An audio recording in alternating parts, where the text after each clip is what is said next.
بسم اللہ الرحمن الصلاۃ والسلام علیکہ یا رسول اللہ وعلی آلہ وصحبہ یا حبیب اللہ۔ خاصیات باب افعال کا سلسلہ جاری ہے۔ اس درس میں آپ ایک نہایت اہم خاصہ موافقت پڑھیں گے۔ موافقت کا کیا مطلب ہے؟ جب کوئی خاصہ باب افعال میں قلیل الاستعمال ہو اور وہی خاصہ کسی اور باب میں کثیر الاستعمال ہو تو کہتے ہیں کہ باب افعال اس خاصے میں فلاں باب کی موافقت کرتا ہے۔ یعنی ایک خاصہ باب افعال میں قلیل الاستعمال ہے اور مجرد میں یا کسی دوسرے باب میں کثیر الاستعمال ہے تو اس وقت یہ کہیں گے کہ باب افعال اس خاصے میں فلاں باب کی موافقت کرتا ہے۔ تو جس باب میں کوئی خاصہ قلیل الاستعمال ہے وہ باب اس باب کی موافقت کرتا ہے جس میں وہ خاصہ کثیر الاستعمال ہے۔ تو باب افعال یہ مجرد کی بھی موافقت کرتا ہے، تفعیل کی بھی اور تفاعل کی بھی اور استفعال کی بھی۔ موافقت مجرد جیسے دجل لیلو، ادجل لیلو، تو دجا کا معنی کیا ہے؟ کشف الدجا بجمالہ، جیسے آپ پڑھتے ہیں تو دجا کہتے ہیں تاریکی کو، اندھیرے کو۔ تو یہاں خاصہ موافقت ہے، خاصہ سیرورت ہے۔ یہاں تو سیرورت خاصہ آپ پڑھ چکے ہیں کہ سیرورت کا معنی فاعل کا ماخذ والا ہونا۔ تو یہاں جو فاعل ہے وہ لیل ہے، رات، اور جو ماخذ ہے وہ دجا، اندھیرا، تاریکی۔ تو دجل لیلو، رات تاریکی والی ہوئی، ٹھیک ہے۔ اور اسی طرح ادجل لیلو، تو یہاں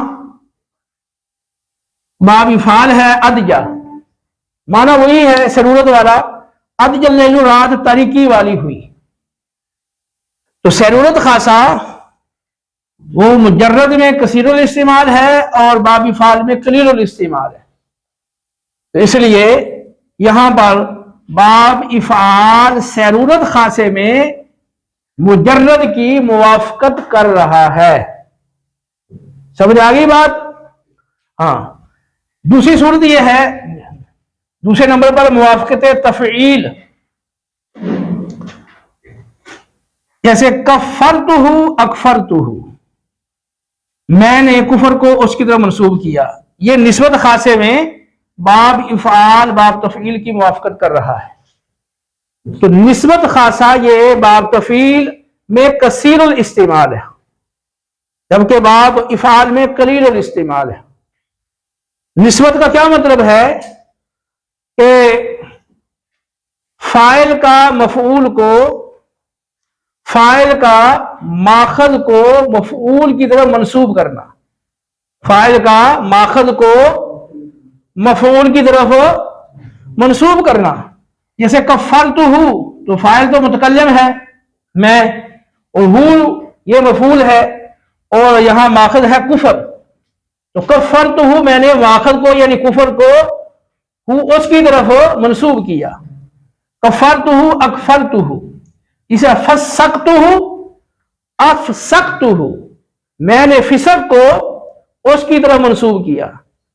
یا فسقت زیدن، میں نے فسق کو زید کو منسوب کیا، تو باب افعال میں لے کے آئے افسقت زیدن، میں نے فسق کو زید کو منسوب کیا۔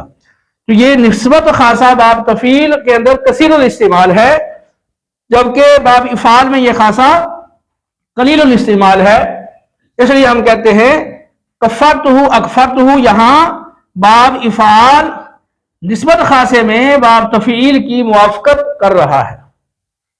نمبر 3، موافقت تفاعل، تغلفتہ اغلفتہ، میں نے اسے غلاف میں ڈالا۔ یہاں تعمل خاصے کے اندر باب افعال باب تفاعل کی موافقت کر رہا ہے۔ تأمل کا مطلب ہے ماخذ کو استعمال کرنا، اور استعمال کرے گا کون؟ فاعل، یعنی فاعل کا ماخذ کو استعمال کرنا۔ تو ماخذ جس کام کے لیے وہ مقرر کیا گیا ہے یا بنایا گیا ہے تو وہ ماخذ کو اس کے لیے استعمال کرے گا۔ تو غلاف آپ جانتے ہیں، جیسے قرآن پاک آپ غلاف میں ڈالتے ہیں یا کوئی اور کتاب پنج سورہ وغیرہ آپ غلاف میں ڈالیں، تو آگے تغلفتہ، تو تغلفت میں نے ماخذ کو یعنی غلاف کو استعمال کیا، تو تغلفت میں نے غلاف میں ڈالا، غلاف کو استعمال کیا ہے، غلاف میں کوئی چیز ڈالنا، تو تغلفت، اگر ہو لگا لے تغلفت ہوں تو میں نے قرآن پاک کو ماخذ ہوں مرجع قرآن پاک، میں نے قرآن پاک کو غلاف میں ڈالا، تو تغلفت اغلفت ہوں یا تغلف اغلف، اس نے غلاف میں ڈالا، اس نے غلاف کو استعمال کیا۔ تو غلاف کو استعمال کرنا غلاف میں ڈالنا ہی ہوتا ہے۔ یہاں تأمل خاصے کے اندر باب افعال باب تفاعل کی موافقت کر رہا ہے، کیونکہ تأمل خاصہ یہ باب تفاعل کا مشہور اور کثیر الاستعمال خاصہ ہے، جبکہ باب افعال کے اندر یہ تأمل خاصہ قلیل الاستعمال ہے۔ تو یہاں اس مثال میں باب افعال باب تفاعل کی تأمل خاصے کے اندر موافقت کر رہا ہے۔ موافقت استفعال،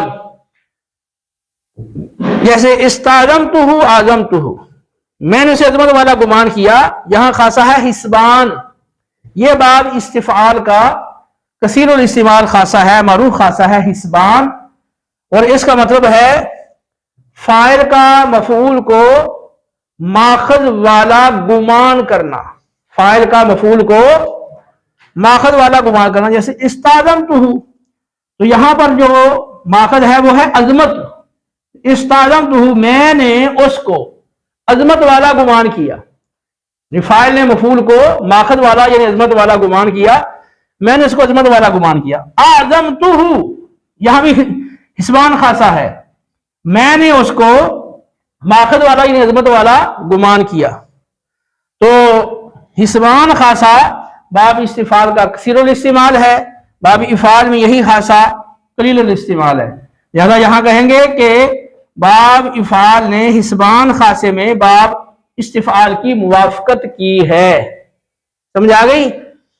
تو موافقت خاصے کے یہ چار صورتیں ہیں، موافقت مجرد، موافقت تفعیل، موافقت تفاعل، موافقت استفعال۔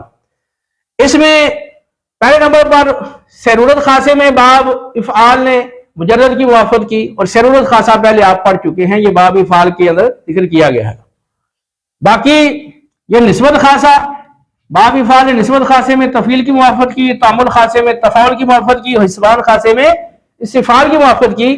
تو یہ خاصہ نسبت اور تأمل حسبان یہ باب افعال کے خاصیات میں اس کا ذکر نہیں کیا گیا، یہ ضمنی خاصے ہیں، جیسے میں نے پہلے بتایا تھا 15 خاصے اس کے وہ ہیں جو کتاب میں لکھے گئے ہیں باقاعدہ فصول اکبری میں، اور یہ 3 خاصے جو ہیں یہ ضمنی خاصے آ گئے۔ نسبت یہ باب تفعیل کا مشہور خاصہ ہے، اور فاعل کا مفعول کو ماخذ والا، فاعل کا ماخذ کو مفعول کی طرف منسوب کرنا، فاعل کا ماخذ کی مفعول کی طرف نسبت کرنا، یہ نسبت خاصہ ہے۔ تأمل یہ باب تفاعل کا مشہور خاصہ ہے، یعنی فاعل کا ماخذ کو استعمال کرنا، اور اسی طرح حسبان یہ باب استفعال کا مشہور خاصہ ہے، اس کا مطلب ہے کہ فاعل کا مفعول کو ماخذ والا گمان کرنا۔ تو نسبت، تأمل اور حسبان یہ 3 ضمنی خاصے ہیں، اور 15 ویسے اس کے خاصے ہیں، یہ کل 18 خاصے یوں بن گئے باب افعال کے۔